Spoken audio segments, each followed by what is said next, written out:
దేవుని మహిమపరిచి ఉన్నాము.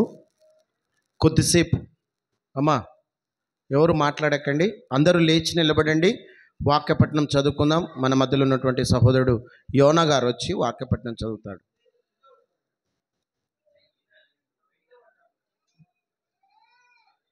యోనా గారు వచ్చి వాక్యపట్నం చదువుతారు. ప్రార్థన పాస్టరమ్మ గారు చేస్తారు. కీర్తనాలు 107వ అధ్యాయము 36 నుంచి చివరి దాకా. కీర్తనాలు 107వ అధ్యాయము 36 నుంచి చివరి దాకా 43 వచనాలు ఉన్నాయండి. 43 వచనాలు బాబు చదువుతూ ఉండగా మనమందరం పలకాలని, ఎవరు కూడా మాట్లాడకండి, నోరు విప్పి దేవుని మాటలు పలకాలని ప్రభునామమున మనవి చేస్తున్నాను. కీర్తనాలు 107వ అధ్యాయము 36 నుంచి 43 వచనాలు.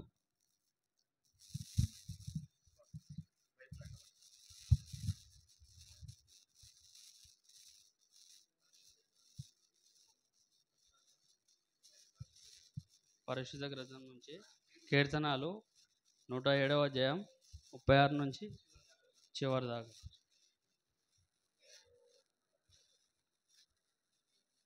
వారు అచట నివాసపురము ఏర్పరచుకున్నట్లు పొలములో విత్తనములు చల్లి ద్రాక్ష తోటలు నాటి వాటి వలన సస్యఫలమృద్ధి పొందినట్టును ఆయన ఆకలిగొన వారిని అచట కాపు పరిచమంచెను. మరియు ఆయన వారిని ఆశీర్వదింపగా వారు అధికముగా సంతానాభివృద్ధి నొందిరి. ఆయన వారి పశువులను పోనీయలేదు. వారు బాధ వలనను ఇబ్బంది వలనను దుఃఖము వలనను తగ్గిపోయినప్పుడు రాజులను తృణీకరించు. త్రోవలేని ఎడారిలో వారిని తిరగగూలల చేయువాడు. అటి దరిద్రుల బాధను పోగొట్టి వారిని లేవనెత్తెను. వాని వంశమును మందవు వలె వృద్ధి చేసెను. యథార్థవంతులు దాన్ని చూచి సంతోషించుదురు. మోసగాడందరూ మౌనముగా నుందురు.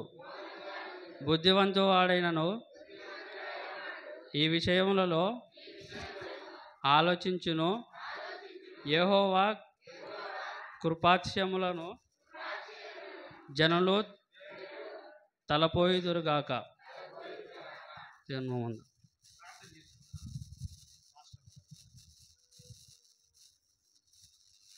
స్తుతులు స్తోత్రములు చెల్లించుకొనుచున్నాము తండ్రి.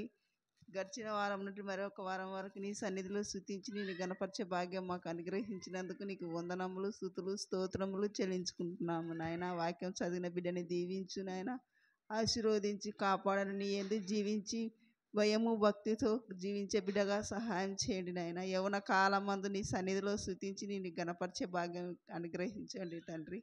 ఆశ్చర్యకరుడ ఆలోచనకర్త నిత్యుడగు తండ్రి, నీకు వందనములు స్తోత్రములు చెల్లించుకుంటున్నాము తండ్రి.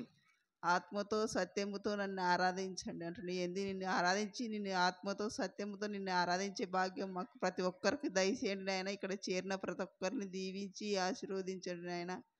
ప్రేమగల తండ్రి, కృపగల నాయన, నీకే వందనములు స్తోత్రములు చెప్తున్నాగా నీ వాక్యానుసారంగా మేము బ్రతికేగల సహాయం చేయండి నాయన. ఇక్కడ ఇన్ని విడిచిపెట్టే వారంగా కాకుండా నాయన, ఆకు వాడక తన కాలమందు ఫలమిచ్చి చెట్టు వల్ల మరుదంలో ఇని విడిచిపెట్టే వారంగా కాకుండా ఫలించి అభివృద్ధి పొందే భాగ్యం మాకు అనుగ్రహించండి తండ్రి. చిన్నలైతే పెద్దలైతే ఎందరైతే ఏ బాధతో ఏ కష్టములతో ఉన్నారో నాయన, అట్టి వారందరినీ దీవించి రాని బిడ్డలు నీ సన్నిధికి నడిపించండి తండ్రి. నీకు వందనములు స్తోత్రములు చెల్లిస్తున్నాము దేవా. ఈ యొక్క పరిశుద్ధ దినమందు నీ సన్నిధిలో స్తుతిస్తున్నారు. ఎక్కడైతే ఇద్దరు ముగ్గురు కూడి నా నామము ధ్యానిస్తారు వారి మధ్యలో నుండి వారు మొర ఆలకిస్తున్నాను. దేవా, మా మధ్య నుండి మా మొర ఆలకిస్తున్నందుకు నీకు వందనములు స్తోత్రాలు చెల్లించుకునుచు ఈ కొద్ది ప్రార్థనని ఆ స్థలానికి అప్పగించుకుంటూ మా తండ్రి నజరుడైన యేసయ్య పరిశుద్ధ నామములో ప్రార్థించి వేడుకుంటున్నాము తండ్రి, ఆమేన్.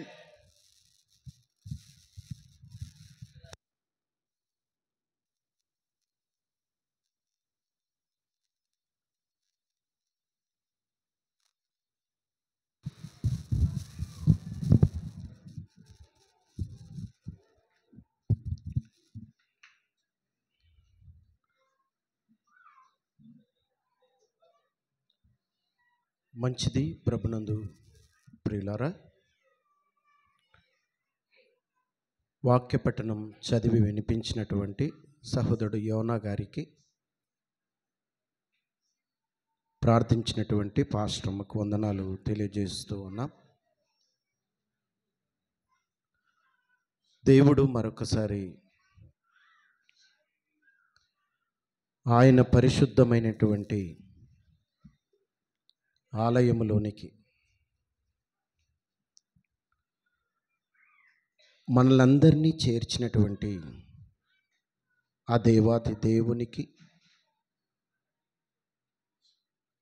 కృతజ్ఞతాస్తుతులు చెల్లిస్తూ, చేరి వచ్చిన మీ అందరికీ కూడా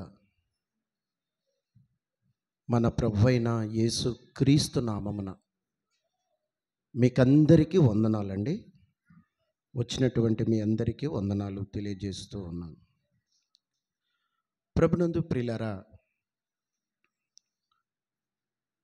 ఈరోజు కూడా ఒక చక్కటి అంశాన్ని మనం ఆలోచన చేయడానికి సిద్ధపడాలని మనవి చేస్తున్నాను. గత వారంలో మనము నేర్చుకున్నటువంటి విషయాన్ని ఒకసారి గుర్తు చేస్తారా? స్త్రీలే చెప్పారు, పురుషులు విశ్వాస భ్రష్టులు ఎవరు? విశ్వాస భ్రష్టులు ఎవరు? విశ్వాస ఘాతకులు ఎవరు? అల్ప విశ్వాసులు ఎవరు? ఇవంతా కూడా మనం నేర్చుకున్నాం. ఎవరు విశ్వాస ఘాతకులు? ఎవరండి? ఒకనాటి ఇశ్రాయేలు, నేడున్నటువంటి క్రైస్తవులు. అవునా? చాలా విషయాలు మనం నేర్చుకున్నాం. ఓకే, మంచిది. మీరు వాటిని గుర్తు చేసుకోండి. ఏమా, ఆదివారము చెప్పినటువంటి ఈ మాటలు ఏవైతే ఉన్నాయో మర్చిపోకూడదు. అరే, ఒక టీవీలో ప్రోగ్రాము అదేది నాటక వస్తే 8 గంటలకి ఏ రేకులు వస్తాయి? యా రేకులో రేకులు వస్తాయి. పొరపాటున 8 గంటలకు కరెంటు పోయిందనుకో, ఇంకా వాళ్ళ టెన్షన్ మామూలుగా ఉండదు.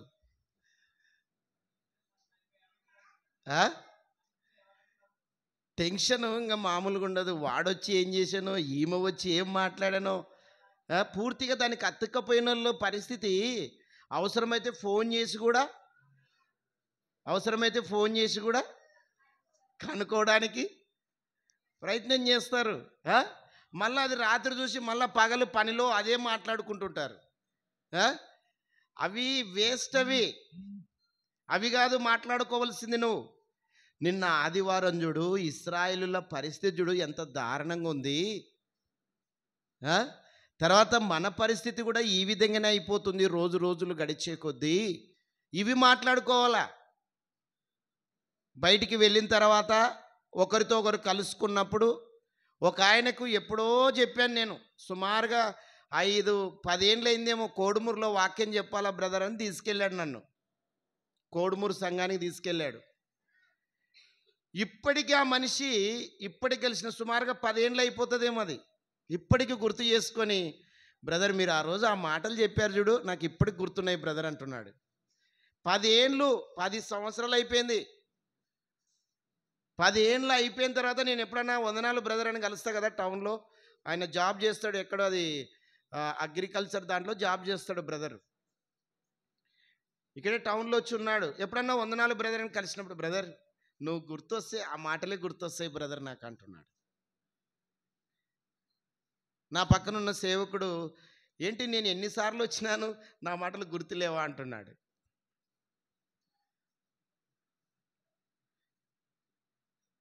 చూసారా? అంటే దేవుని మాటలు అలా గుర్తుండిపోవాలి, ఫిక్స్ అయిపోవాలి మైండ్లో. ఇంకొక బ్రదర్కి ఇశ్రాయేలుల గురించి చెప్పాను, కృతజ్ఞత లేని ఇశ్రాయేలు అని ఒకసారి విషయం చెప్పాను. ఆయనకు మామ అవుతాడు నాకు. టీ దానంద అల్లుడు అని తీసుకెళ్ళాడు. బర్త్డే రోజు చెప్పాను ఆ విషయాలు. అల్లుడు, ఆ ఇశ్రాయేలులు నిజంగా ఎంత కృతజ్ఞత లేనివారు కదా, నువ్వు చెప్తుంటే నిజంగా చాలా ఆశ్చర్యమైంది అన్నాడు ఆయన.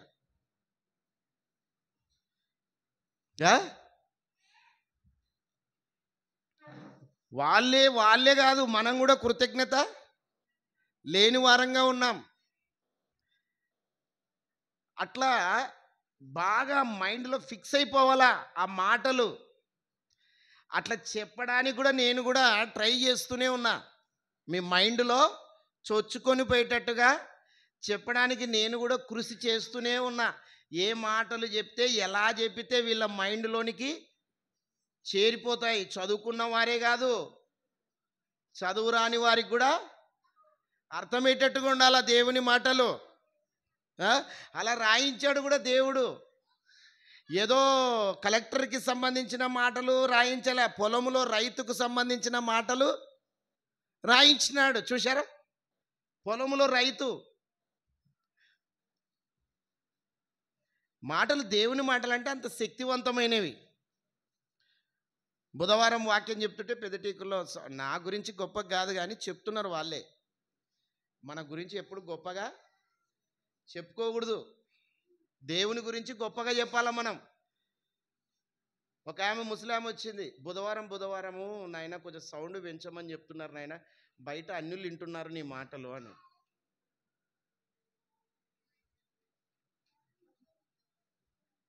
దేవుని మాటలు అలా మనిషికి తాకాలి. సరే, మంచిది. గత వారంలో మాట్లాడినటువంటి మాటలు గుర్తున్నాయని నమ్ముచు ఈ వారంలో కూడా ఒక చక్కటి అంశాన్ని గురించి మనం ఆలోచన చేద్దాం. జాగ్రత్తగా వినండి. మైండ్ కాస్త ఫ్రెష్ పెట్టుకునండి. మైండ్లో కొంచెం ఆలోచన పక్కకు తొలగించండి. ఇంకా సంసార ఆలోచనలు, ఆ ఇంటి ఆలోచనలు, పిల్లల ఆలోచనలు, ఆ కుటుంబ పరిస్థితి, ఇవన్నీ కాస్త పక్కన పెట్టి దేవుని మాటలు వినడానికి కాస్త మైండ్ను కొంచెం ఫ్రీగా ఉంచుకోండి. వింటున్నారా? ఆలోచన ఓకే, మంచిది. ఈరోజు మనం నేర్చుకోవాల్సినటువంటి అంశం ఏంటంటే, ఏది దేవుని కుటుంబం, ఏది దేవుని కుటుంబం. ప్రభునందు ప్రియులారా, దేవుడు ఒక కుటుంబాన్ని ఇచ్చాడు. ఆ కుటుంబము ద్వారా దేవుణ్ణి సేవించాలని, దేవుణ్ణి మహిమపరచాలని, దేవుని గణపరచాలని దేవుడు కోరుకుంటున్నాడు. అసలు ఏది ఆ కుటుంబం, ఏది అన్నది మనం జాగ్రత్తగా ఆలోచిద్దాం. ఒక కుటుంబాన్ని గురించి ఆలోచించాలంటే కాస్త లోపలికి వెళ్ళి ప్రయత్నం చేద్దాం. ఏమా, లోపలికి వెళ్తాను, బయటకు వస్తుంటాము. కొంచెం మీరు కూడా నాతో సహకరించండి. వెరీ గుడ్, వెరీ గుడ్, మంచిది. ఇప్పుడు మీరు అంతా ఒక వాక్యం వినడానికే కూర్చునండి, ఇంకా ఏం ఆలోచించకండి. బయట ఏం జరుగుతున్నా కూడా దాని మీద దృష్టి పెట్టాకండి. పౌలు శీలలు పాటలు పాడుతుంటే బయట భూకంపం జరిగింది. ఏమన్నా బయటికి లేచిపోయినారా వాళ్ళు? కొంతమంది వాక్యం చెప్తుంటే ఫోన్ వస్తే బయటికి పోతారు. ఏంటండి మరి విచిత్రంగా. సెల్ స్విచ్ ఆఫ్ చేసి పాడండి కొద్దిసేపు. లేదంటే నేను ఎత్తనయ్యా, ఆదివారం పూట నువ్వు ఫోన్ చేయకని నిన్ననే చెప్పేసేయండి. నిన్న సాయంకాలమే చెప్పేసేయండి. మీరు ఏ పనిలో ఉన్నా ఆదివారం 9:30 నుంచి 12:30 వరకు నువ్వు ఫోన్ చేసినా ఫోన్ ఎత్తాం, సైలెంట్లోనో లేదంటే స్విచ్ ఆఫ్ చేసి పాడేయండి. మరి విచిత్రంగా వాక్యం వింటుంటాం, బయటికి పోయి రింగ్ అవుతుంటుంది, బయటికి పోయి మాట్లాడుతుంటాం. ఈ పద్ధతి పెట్టాకండి. ఫోన్ ఏం చేయాలా? అందరికీ ఉన్నాయి ఫోన్లు, కానీ స్విచ్ ఆఫ్ చేసేసేయాలి. ఇంకా టైం అంటే టైమే, అంతే. ఓకేనా? మంచిది. ఏది దేవుని కుటుంబం? దేవుని కుటుంబము అనడానికంటే ముందుగా కొన్ని విషయాలు మనం నేర్చుకుందాం.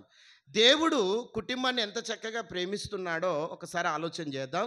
అంతకంటే ముందు దేవుడు ఈ ప్రకృతిని కలిగించాడండి. ఈ సృష్టిని కలిగించాడు. ప్రారంభంలో దేవుడు ఏం చేశాడంటే ఈ సృష్టిని కలిగించాడు.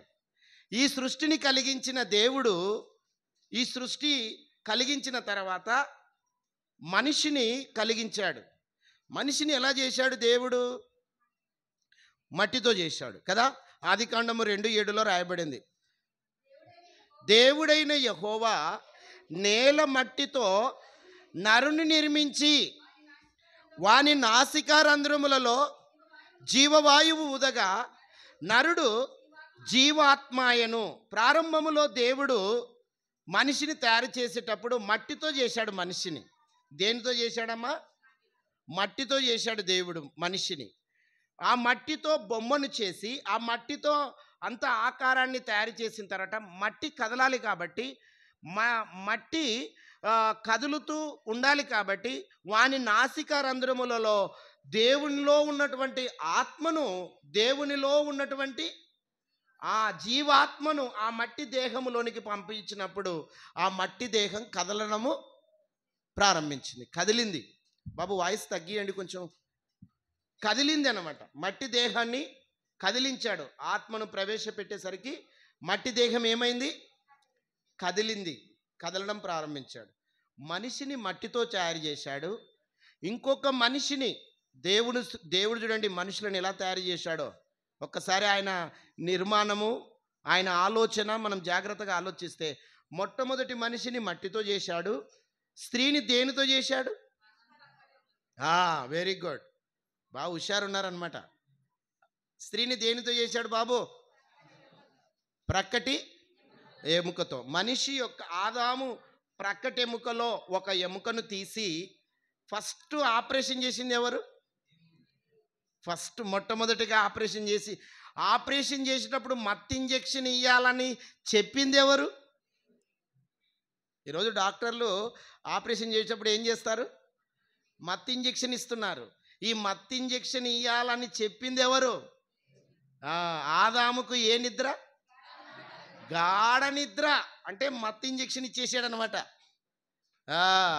గాఢ నిద్ర కలగజేసి ఆ ప్రక్కటి ఒక ఎముకను తీసి ఆ ఎముక ద్వారా స్త్రీని చేశాడు. ప్రక్కటి ఎముకలలో ఒక ఎముకను తీసి ఆ ఎముకను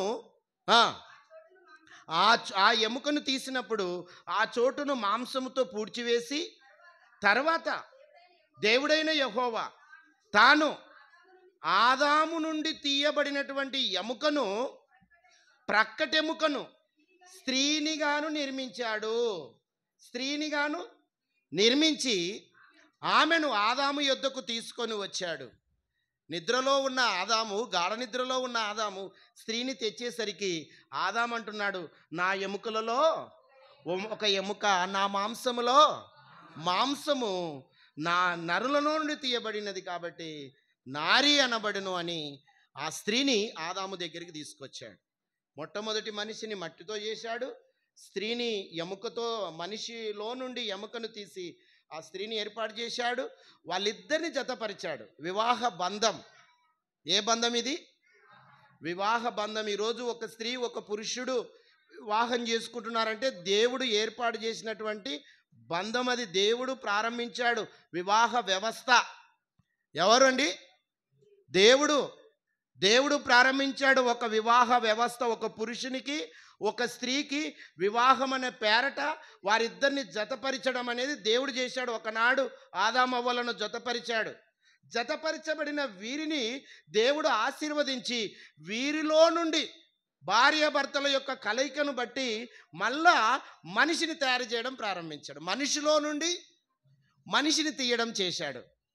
దేవుడు చూడండి మనిషిని, మొట్టమొదటి మనిషిని మట్టితో చేశాడు. స్త్రీని ప్రకటెముకలో నుండి తీశాడు. వారిద్దరిని జతపరిచి వారిద్దరి యొక్క కలయిక ద్వారా వారిలో నుండే, ఒక స్త్రీ గర్భములో నుండే మళ్ళా మనిషిని తీయడము ప్రారంభించాడు.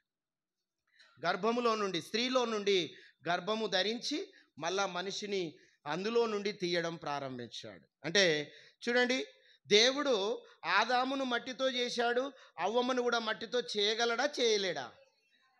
చేయగలడు, కానీ మట్టితో చేయలేదు. దేవుడు మనుషులను ఎలాగైనా చేయగలిగే సమర్థుడు, సత్తా ఉన్న దేవుడు అనమాట. ఎలాగైనా చేయగలుగుతాడు. మనిషిలో నుండి తీశాడు, వాళ్ళిద్దరిని జతపరిచి కయ్యూనును పుట్టించాడు, వారిని ఒక కుటుంబముగా చేశాడు. ఆ కుటుంబము అలాగే విస్తరించి విస్తరించి విస్తరించి విస్తరించి మన వరకు వచ్చింది. మనల్ని కూడా నరుడు ఒంటరిగా ఉండటం మంచిది కాదని వానికి సాటి అయిన సహాయం ఒక స్త్రీను సిద్ధపరిచి వివాహం అనే పేరిట జతపరిచి వారిద్దరిని ఆశీర్వదించి గర్భఫలము దేవుడే ఇస్తున్నాడు. అందుకే సుమారుగా 280 దేశాలు ఉన్నాయా? ఎన్ని దేశాలు ఉన్నాయన్నా? 256? అవునా?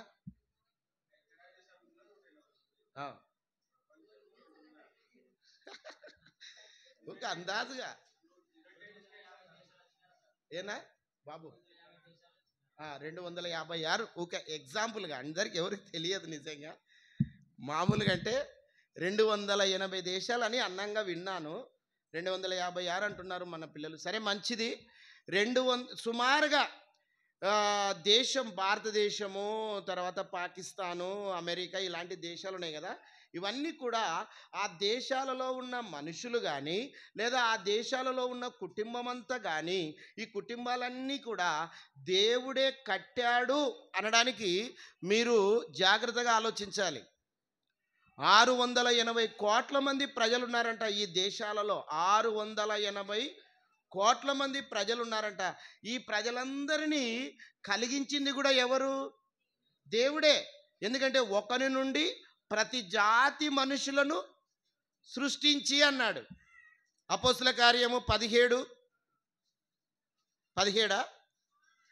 ఒకరి నుండి ప్రతి జాతి మనుషులను పుట్టించను అని ఉంది అక్కడ. సరే, మంచిది. తర్వాత ఆలోచన చేద్దాం. అంటే ఈ కుటుంబం ఏదైతే కట్టాడో, ఈ కుటుంబాలన్నీ కూడా దేవుడే కట్టాడు. అందుకే మీరు గమనించండి, 127వ కీర్తనలో యెహోవా ఇల్లు కట్టించని ఎడల దాని కట్టువాడి ప్రయాస వ్యర్థమే. ఇల్లు అంటే ఏ ఇల్లు? మద్దయ్య గారు కట్టుకుంటున్న ఇల్లు ఆ ఇల్లు కాదు. మనం అందరం కట్టుకున్న ఈ ఇల్లు కాదు. ఏ ఇల్లు? చాలామంది అభిప్రాయం అదే అనుకుంటుంటారు. యెహోవా ఇల్లు కట్టించని ఎడల దాని కట్టువాడి ప్రయాస వ్యర్థము. ఇల్లు అంటే ఒక కుటుంబం. ఇల్లు అంటే నీవు నేను, లేదా ఇల్లు అంటే ఒక సంఘం. ఇది దేనికైనా ఉపయోగించవచ్చు. ఆ కట్టేది ఏదైతే ఉందో అది దేవుడే కట్టాలి. అంటే భార్యాభర్తలను ఇద్దరిని జతపరిచి వారి ద్వారా పిల్లలను పుట్టించాలన్నది ఎవరి ప్రళయము, లేదా ఎవరి దయ ఉండాలి అంటే దేవుని దయ ఉంటేనే వాళ్ళ ద్వారా పిల్లలు పుట్టడం అనేది ఉంటుంది. ఆ కుటుంబాన్ని దేవుడే కట్టాడు, దేవుడే ఇచ్చాడు ఆ కుటుంబాన్ని. అవునా? దేవుడిచ్చాడు. మనందరికీ కుటుంబాలు ఉన్నాయి.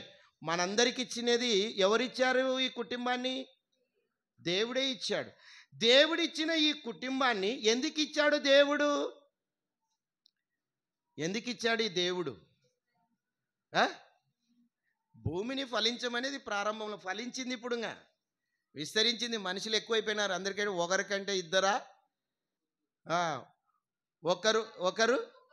ఒకరు ముద్దు, ఇద్దరు వద్దు. గవర్నమెంట్ పెట్టింది.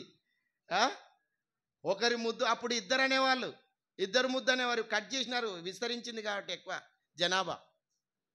ఆ కుటుంబాన్ని కట్టింది దేవుడే. కుటుంబాన్ని ఎందుకు కట్టాడంటే, కుటుంబం అంటే దేవునికి ఇష్టం. కుటుంబం అంటే దేవునికి ఇష్టం. ఆ కుటుంబము దేవుని ఆరాధించాలన్నదే దేవుని యొక్క ఉద్దేశం, దేవుని యొక్క ఆలోచన.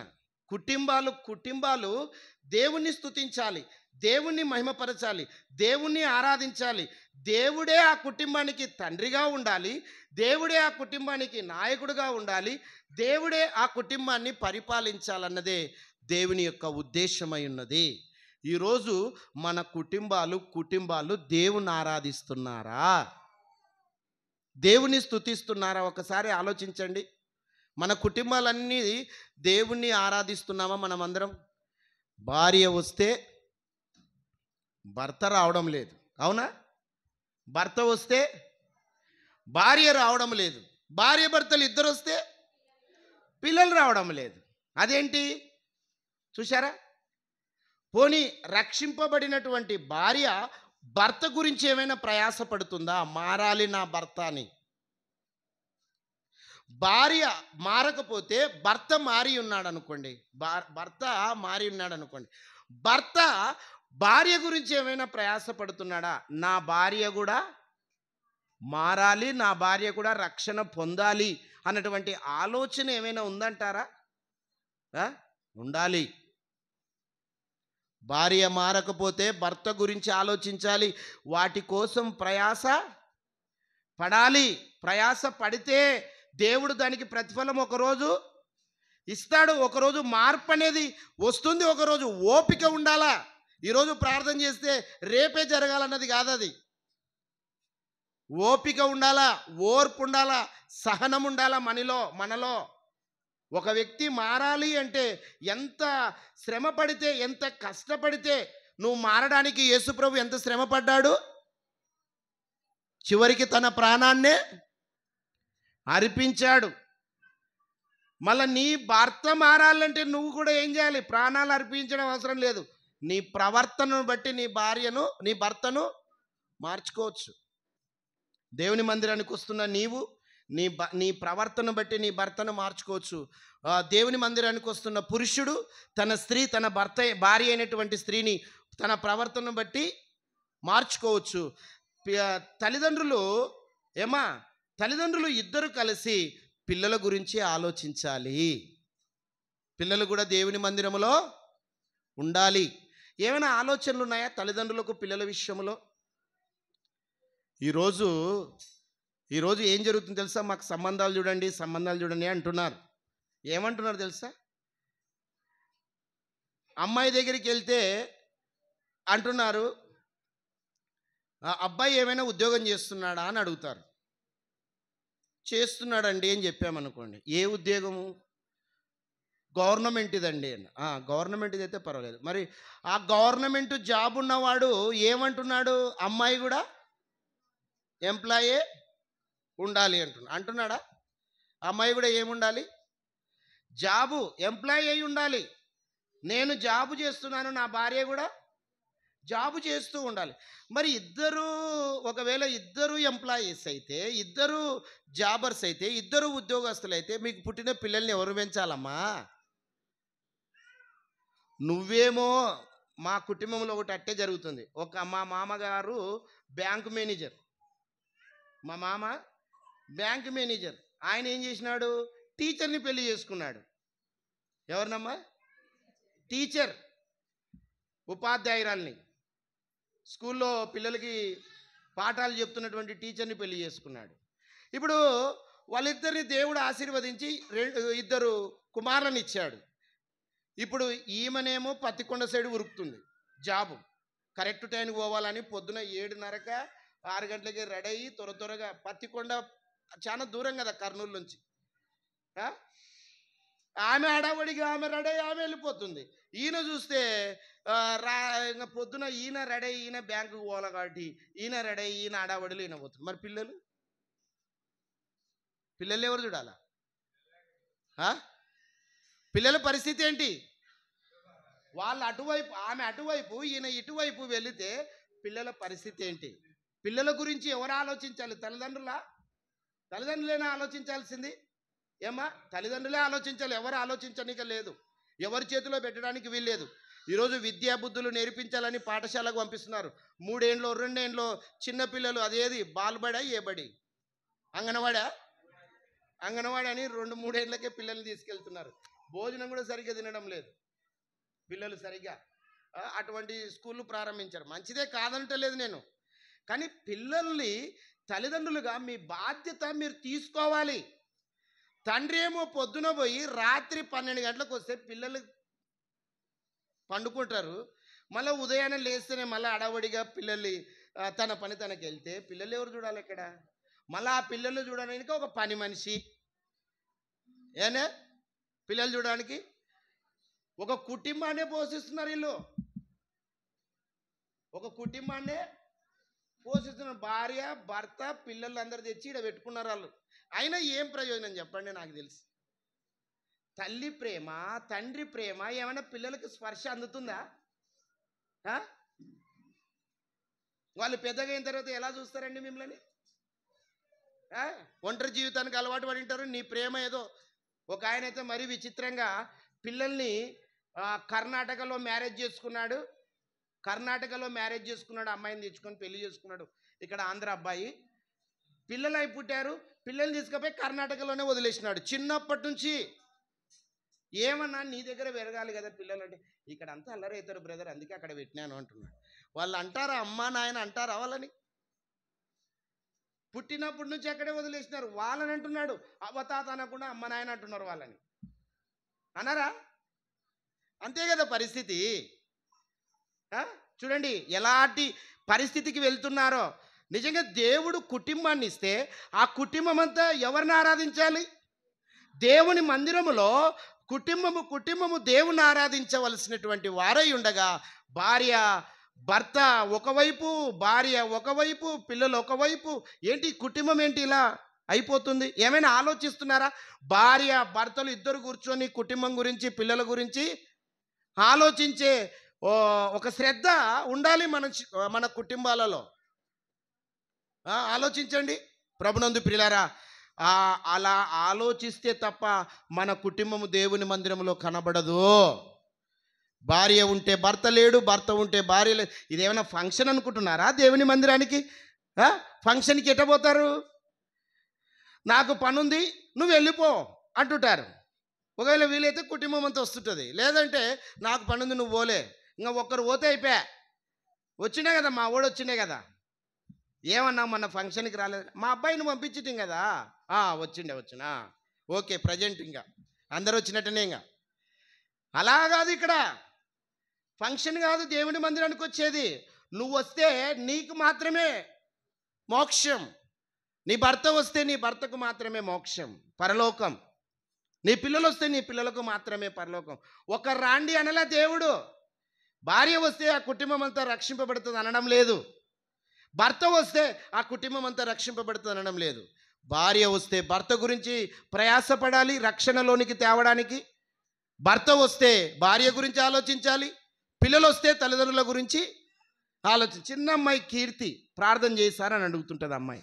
ఏంటికమ్మా అంటే ఏం చెప్తా తెలుసా అమ్మాయి? మా కుటుంబం గురించి అమ్మ నాన్న గురించి ప్రార్థన చేశారంటుంది. నాకే ఆలోచన వచ్చేసింది. ఇంకొక అమ్మాయి సాక్ష్యం చెప్పింది ఒక రోజు, విన్నారా? ఒక అమ్మాయి సాక్ష్యం చెప్పింది. చెప్తూ అయ్యా మా కుటుంబం రక్షణ కోసం మీరల్లా ప్రార్థన చేయండి. పిల్లలు తల్లిదండ్రుల గురించి ఆలోచన చేసే స్థాయికి వచ్చేసారు. నీ భార్య గురించి నువ్వు ఆలోచిస్తున్నావా? ఒక భర్తగా,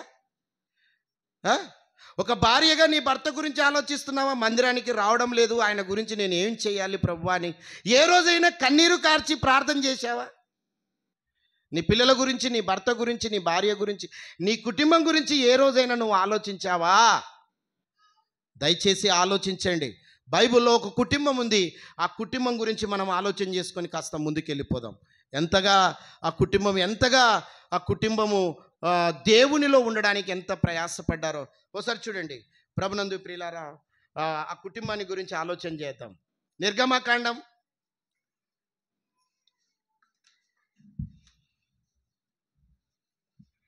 2వ అధ్యాయం 1వ వచనం.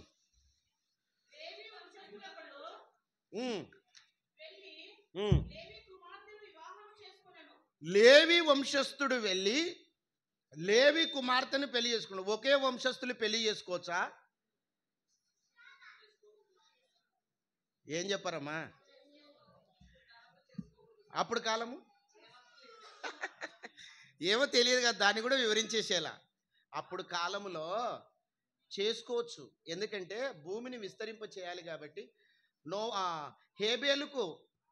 హేబేలుకు సంతానం కలిగింది. ఎవరు? హేబేలు భార్యను పెళ్లి చేసుకున్నాడు. ఎవరిని చేసుకున్నాడు? ఆదాము కుమారుడు కయ్యూను ఉన్నాడండి. కయ్యూను తర్వాత హేబేలు పుట్టాడు. కయ్యూను పెళ్లి చేసుకున్నాడు. హేబేలు కాదు, కయ్యూను పెళ్లి చేసుకున్నాడు. ఎవరిని చేసుకున్నాడు? చెల్లెల్నే చేసుకున్నాడు. అవునా? చెల్లెల్నే చేసుకున్నాడు. వాళ్ళ గర్భాన పుట్టిన పిల్లల్నే చేసుకున్నాడు. అప్పుడు ఏంటంటే ఇప్పుడుంది చెల్లెలి, అక్క, అమ్మ, భార్య, పిల్లలు ఇప్పుడున్నాయి ఈ బంధం. ఆ రోజుల్లో ఏ బంధము లేదు. భూమిని విస్తరింపజే ఎప్పుడొచ్చింది ఈ బంధము? చెల్లెల్ని చేసుకోకూడదు, తర్వాత అక్కని ఇట్లా ఇట్లా చేసుకోకూడదు అన్న బంధము. ఈ చట్టం అనేది ఎప్పుడు వచ్చిందంటే మోషే ధర్మశాస్త్రం 10 ఆజ్ఞలు ఇచ్చాడు చూడండి, అప్పటి నుంచి స్టార్ట్ అయింది ఇద్దరాను. ఇప్పుడు లేవి కుమార్తెను లేవి వంశస్థుడు ఒకడు వివాహం చేసుకున్నాడు అంటే అప్పుడు చేసుకోవచ్చు. ఇప్పుడు లేదది, ఇప్పుడు చేయడానికి వీలు లేదు. ఒక బంధం ఉంది ఇక్కడ. చెల్లెలి, అక్క, తమ్ముడు, అన్న, వదిన, ఇవన్నీ బంధాలను గౌరవించాలా. నీ భార్య తప్ప పరస్త్రీని నువ్వు అక్కతో పోల్చుకోవాలి. నీకంటే పెద్ద అమ్మాయి అయితే అక్కతో పోల్చుకోవాలి, నీకంటే చిన్న అమ్మాయి అయితే చెల్లెలతో పోల్చుకోవాలి. ఇంకా పెద్దవాళ్ళను తల్లితో పోల్చుకోవాలి, తల్లి ప్రేమ అలా చేయాలి. అది దేవుడు పెట్టినటువంటి బంధం. ఓకే, మంచిది.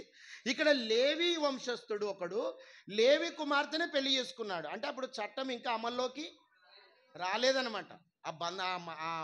ఆ బంధాలు లేవు. అప్పుడు వివాహం చేసుకున్నారండి భార్య భర్తలు ఇద్దరు. లేవి వంశస్థుడు, లేవి కుమార్తె. ఎవరి లేవి వంశస్థుడు? ఒకడు. ఆ లేవి కుమార్తె ఎవరండి? ఏదో అమ్మనా? Okay, very good. ఎక్కడున్నారు వాళ్ళు? సంఖ్యాకాండం. ఆ లేవి వంశస్థులు ఎవరు అనేది, వాళ్ళ పేర్లు ఏంటనేది సంఖ్యాకాండంలో రాయబడింది. ఒకసారి చూడండి, సంఖ్యాకాండం 29:59.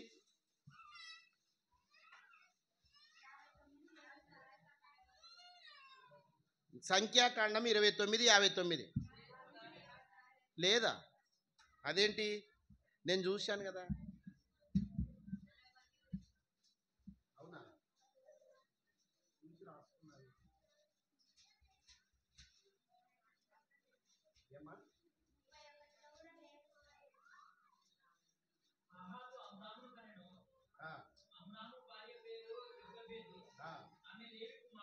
ఎవరండి? యాదండి రెఫరెన్స్ అది? Very good. క్షమించండి, 26:59. Very good. జోసెఫ్కు వందనాలు. ఓకే, మంచి చదవండి. అహాతు అమ్రానును కనెను. అమ్రాను భార్య పేరు ఏకేబేదు. ఆమె లేవి కుమార్తె. ఇక్కడ లేవి వంశస్థుడు ఒకడు లేవి కుమార్తెను పెళ్లి చేసుకున్నాడు. ఎవరు ఆ వంశస్థుడు అంటే అమ్రామ్. ఎవరైనా? అమ్రామ్. తర్వాత ఈ లేవి కుమార్తె పేరేం పేరు? ఏకేబేదు. వీళ్ళిద్దరికి వివాహమైంది. వివాహమైనటువంటి వీళ్ళిద్దరు గర్భాన పుట్టిన కుమారుడే మోషే గారు పుట్టారు. వీళ్ళిద్దరికి పుట్టిన కుమారుడు ఎవరండి? మోషే గారు పుట్టారు. అప్పటికే పుట్టినటువంటి పిల్లలు ఉన్నారు, యోకేబేదుకు, అమ్రానుకు. ఎవరాళ్ళు? చెప్పమ్మా, కరెక్టేలే, నాలుగెందుకు బయట పెడతారు?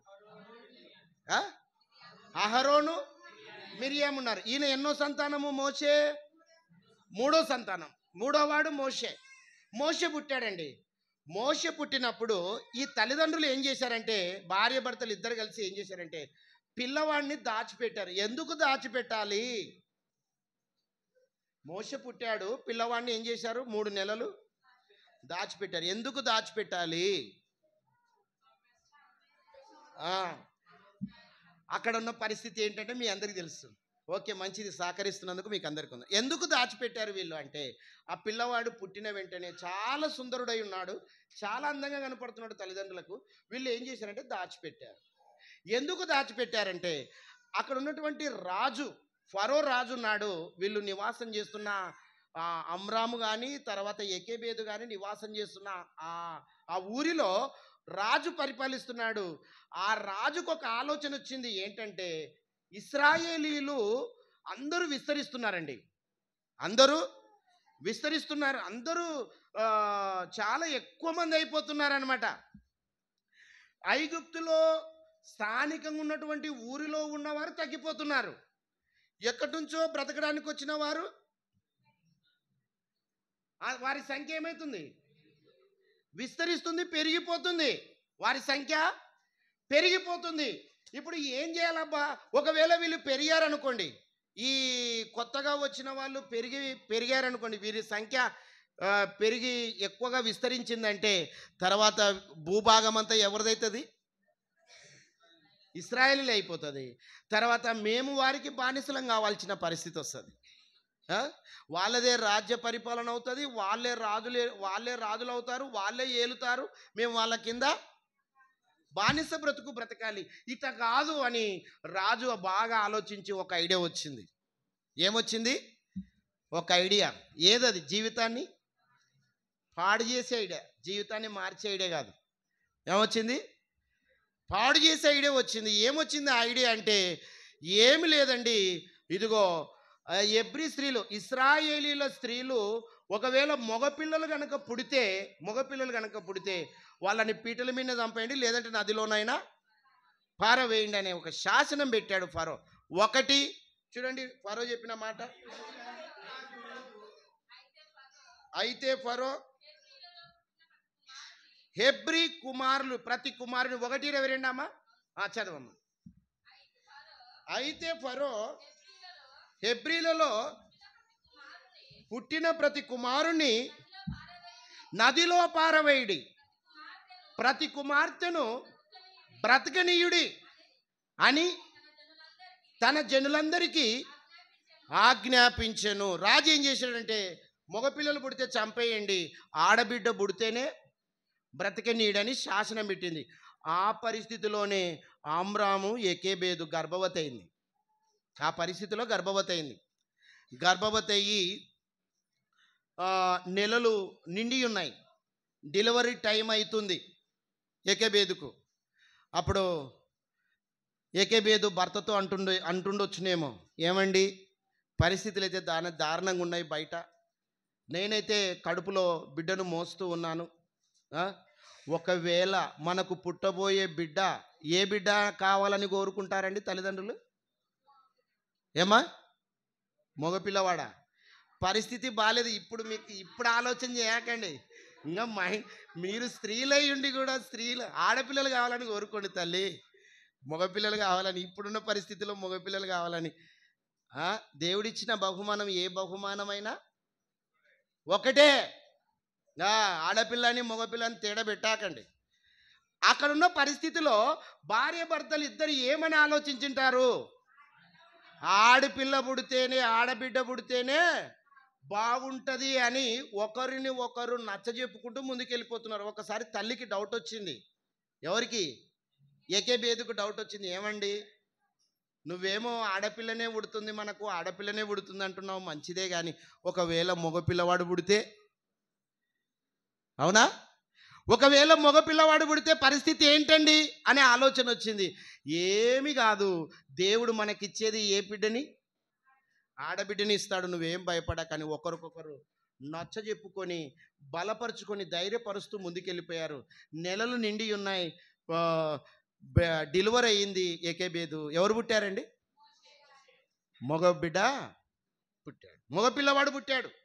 మగపిల్లవాడు పుట్టేసరికి ఇక ఆ పిల్లవాడిని చూసేసరికి ఆ తల్లి చాలా సుందరుడై ఉన్నాడు, చాలా బాగున్నాడు, చాలా అందంగా కనపడుతున్నాడు.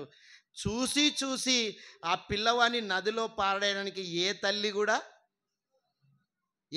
కూడా ఇష్టపడుతుందా? మగపిల్లాడు పుట్టాడు, అమ్మా నీకు మగపిల్లాడు పుట్టాడా, అయితే పోయి నదిలో పారేసి చంపేయండి అని చెప్తారా? ఏ ఒక్కరు కూడా చెప్పరు. అటువంటి పరిస్థితిలో ఈ బిడ్డను చూసేసరికి తల్లికి ఇంత సుందరంగా ఉన్నాడు. ఇంకొక ఆలోచన వచ్చింది వీళ్ళకు, భార్యకు. ఏమని ఆలోచించిందో తెలుసా? ఈ పిల్లవాడే, ఈ బిడ్డనే ఇశ్రాయేలీలను ఒకనాడు నాయకుడుగా ఉండి మనలందరినీ విడిపించే నాయకుడు పుట్టబోతున్నాడని దేవుడు మనకు చెప్పాడు కదా, వాగ్దానం చేశాడు కదా. బహుశా ఈ బిడ్డనే ఉండవచ్చునేమో, కనుక ఈ బిడ్డను మనం ఏం చేయాలి? కాపాడుకోవాలి. ఈ బిడ్డనే మనల్ని ఆ బానిసత్వం నుండి విడిపించే నాయకుడు అవుతాడేమో ఈ బిడ్డ అని ఆలోచన తట్టింది ఎకేబేదుకు. ఆ ఆలోచన తీసుకెళ్ళి భర్తకు చెప్తుంది. ఏమండి, ఈ పిల్లవాడిని మనం దాచిపెట్టాలి, ఈ పిల్లవాడిని మనం దాచిపెట్టాలి అని చెప్పింది. అప్పుడు భర్త ఏమంటాడు? భర్త ఏమని వింటాడు? అస్సలే పరిస్థితి బాలేదు. అక్కడ లేదులేనండి, వినండి కొంచెం. అసలే వాతావరణం ఏం బాలేదు. బయట మగపిల్లాన్ని పుడితే నదిలో బారేసి చంపేస్తున్నారు. ఇప్పుడు ఈ పిల్లవాడిని గనక మనము దాచిపెడితే, ఆ భర్త అనే మాట, ఒకవేళ ఈ పిల్లవాడిని గనక మనం దాచిపెడితే మనం బ్రతకగలుగుతామా?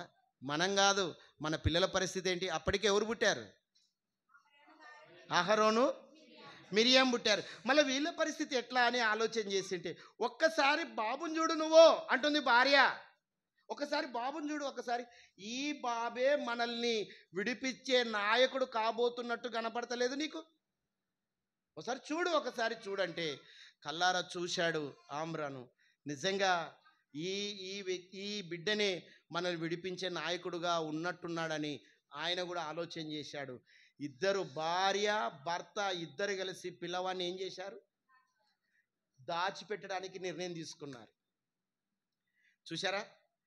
ఫరో చేతిలో పడకుండా ఏం చేయడానికి సిద్ధపడ్డారు? దాచిపెట్టడానికి సిద్ధపడ్డారండి. దాచిపెట్టారు. దాచిపెట్టింటే టైం టేబుల్ కూడా వేసుకున్నట్టున్నారు వీళ్ళు. అవునా?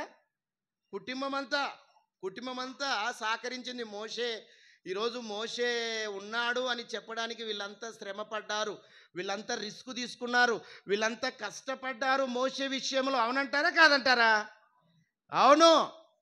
మోషే చేతిలో, మోషే బారిన పడకుండా ఈ ముగ్గురు, మిరియామి, తర్వాత అమ్రాను, తర్వాత ఏకేబేదు, వీళ్ళు ముగ్గురు కూడా ఒక చక్కటి బాధ్యత తీసుకున్నారు. ఏంటో తెలుసా? టైం టేబుల్ ఏంటో తెలుసా? నేను ఒకరోజు బయట ఉంటా, ఒకరోజు నువ్వు లోపల ఉండు. నేను ఒకరోజు లోపల ఉంటా, ఒకరోజు బయట ఉండు. బయట వాతావరణం ఎట్టుందో చూడు.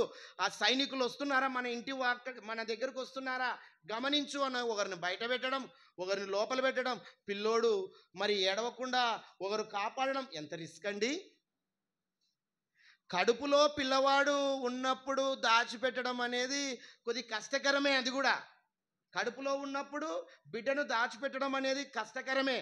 కానీ బయటకు వచ్చిన తర్వాత దాచిపెట్టడం అనేది అది ఇంకా చాలా కష్టకరమైనది. బయటకు వచ్చాడు పిల్లవాడు, పాలిస్తూ ఉంది తల్లి. ఇలాంటి పరిస్థితిలో ఎవరైనా రాజు భటులు వస్తారేమో, పిల్లవాడిని తీసుకెళ్ళి ఆ నదిలో పారవేయడానికో లేదా చంపేయడానికో ప్రయత్నం చేస్తారేమని ఎంత రిస్క్తో కూడుకున్నటువంటి పరిస్థితిలో వీళ్ళు బిడ్డను ఏం చేశారు? 3 నెలలు కాపాడారు. 3 నెలలు కాపాడినారు. ఇక 3 నెలల తర్వాత వారి వల్ల ఎందుకు? పిల్లవాడు ఏమా అమ్మకి బాగా తెలుసు కదా, అందరికీ తెలుసు. ఏ తల్లి అయినా పిల్లవాడిని 3 నెలల తర్వాత దాచిపెట్టలేము. ఎందుకంటే ఎక్కువగా ఏడవడం ప్రారంభిస్తారు. అప్పుడు బయట ఉన్న వారికి తెలుస్తుంది అని ఎట్ట చేయాలబ్బా, తల్లి ఆలోచన చేస్తుంది, తండ్రి ఆలోచన చేస్తున్నాడు, ఈ పిల్లవాడిని ఎలాగైనా మనము కాపాడుకోవాలని ఆలోచన చేస్తున్నారు. మిరియామి వాళ్ళ అక్క కూడా ఆలోచన చేస్తుంది. ఏం చేద్దాం అని కుటుంబం అంతా కూర్చొని. చూడండి, పిల్లల్ని చూడండి ఎంత జాగ్రత్త తీసుకుంటున్నారో తల్లిదండ్రులు. అక్క చూడండి ఎంత జాగ్రత్త తీసుకుంటున్నారో. కూర్చొని ఆలోచన చేస్తున్నారు. ఇప్పుడు 3 నెలలు అయిపోయింది, ఏం చేయాలని ఆలోచన చేసి ఒక నిర్ణయానికి వచ్చారండి. ఒక జమ్ము పెట్టె తెచ్చి ఆ జమ్ము పెట్టెలో బాబును పరుండబెట్టి నదిలో వేద్దాము అన్నారు. బాబును పరుండబెట్టి ఆ జమ్ము పెట్టెలో దానికి కీళ్ళు పూశారు. కీళ్ళు అంటే లోపల వాటర్, మట్టి కాదమ్మా, ఇది ఏది ఏమంటారు, డాంబర్ లెక్కడిది, కీళ్ళు అంటారు. ఆ కారకుండా మనం ఇంటి పైన వేస్తుంటాం, బ్లాక్ది తారు లాంటిది అనమాట కీళ్ళు అంటే. ఆ పెట్టె తయారు చేశారు, జమ్ము పెట్టె. దానికి అంతా కీళ్ళు పూశారు. వాటర్ లోపలికి చేరకుండా, నీళ్లు లోపలికి వెళ్ళకుండా దానికంతా కీళ్ళు పూసి అందులో బిడ్డను పరుండబెట్టి నదిలో వేశారు. మిరియాము చెప్పారు, నువ్వు వెయ్యి. ఆల్రెడీ తల్లి విలవిలలాడిపోతుంది. ఇక్కడ ఇష్టం లేదు తల్లికి వదిలిపెట్టాలన్న. తండ్రికి కూడా ఇష్టం లేదు, అయినా బలవంతంగా తప్పదని అక్కడ పరుండబెట్టారు. పెట్టెలో పెట్టి పెట్టె మూసేసి మిరియామి వాళ్ళ అక్కకి చెప్పారు, అమ్మ నువ్వు తీసుకెళ్ళి ఆ నదిలో పెట్టమ్మా అని. నదిలో పెడితే అక్క కూడా నదిలో, ఎందుకంటే ఆ నదిలో అవి ఏవి ముసళ్ళు ఎక్కువ ఉన్నాయంట ఆ నదిలో. ఎక్కడ పిల్లవాడు ముసలు తింటదేమో అని ఒక దుక్కు బాధ, ఎక్కడ పిల్లవాడిని లోపల నీరు చేరి పిల్లవాడు మునిగిపోతాడన్నది ఇంకొక బాధ. ఎంత టెన్షన్ అండి. పాపం మిరియామి వదిలేసిందండి. వదిలేసిన తర్వాత మిరియామి ఆ పెట్ట ఎక్కడికి వెళ్తుందో అని గమనిస్తూనే ఉంది. మళ్ళీ డౌట్ వస్తుందేమో అని మళ్ళీ పని చేస్తున్నట్టు కనపడుతుంది అనమాట. అవునా? డౌట్ రాకూడదు. మళ్ళా పెట్టనే చూస్తుంది మిరియామి. ఆ పెట్టెలో ఏముందో అని మళ్ళీ వాళ్ళు వస్తారు కదా, ఆ పెట్టెను ఒకవైపు చూస్తుంది, ఒకవైపు మళ్ళీ ఏదో ఒక పని చేస్తున్నట్టుగా నటిస్తుంది. పెట్టెను చూస్తుంది, మళ్ళీ ఆ పెట్టెలో ఏముందన్న సంగతి మనకు కూడా తెలియదు అన్నట్టుగా ఉంటుంది. ఎంత జాగ్రత్తలు తీసుకొని చూడండి మిరియామి. పెట్టె పోతూనే ఉంది, ఏం జరుగుతుందో అని మిరియామి పెట్టెంబడే వెళ్తూనే ఉంది. వాళ్ళ అక్క ఏం జరుగుతుందో, నా తమ్ముని పరిస్థితి ఏమవుతుందో అని ఎంత భయముతో. ఇక్కడేమో తల్లి తండ్రి, ఇక్కడేమో కుమిలిపోతున్నారు. బిడ్డనైతే నదిలో పారేశాము, ఏం జరుగుతుందో, ఏం జరగబోతుందో, ఏ వార్త వినాలో, ఎలాంటి మాటలు వినాలో బిడ్డ గురించి అని వీళ్ళు చూస్తే ఇక్కడ టెన్షన్ పడుతున్నారు. ఆమె చూస్తే, మిరియాము చూస్తే బిడ్డ నా పెట్టను గమనిస్తూనే ఉంది. ఒకవైపు పని చేస్తుంది, ఒకవైపు బిడ్డను గమనిస్తుంది. ఇంతలోనే ఫరో కుమార్తె, ఎవరైతే ఏ శాసనమైతే రాశాడో ఆ రాజు యొక్క కుమార్తె నది దగ్గరికి స్నానం చేయడానికి వచ్చింది.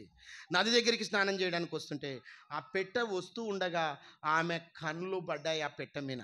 ఎవరి మీద? ఎవరు ఆమె? ఫరో కుమార్తె. ఆ పెట్టె మీద కన్ను పడింది. వెంటనే పనివారికి చెప్పింది, ఆ పెట్టె ఏదో ఇక్కడ తీసుకురండి అని చెప్పింది. పెట్టె తెచ్చారు. పెట్టె ఓపెన్ చేసింది. పెట్టె మూత అది డొక్కను తెరిచింది. తెరిచిన వెంటనే బాబు ఉన్నాడు.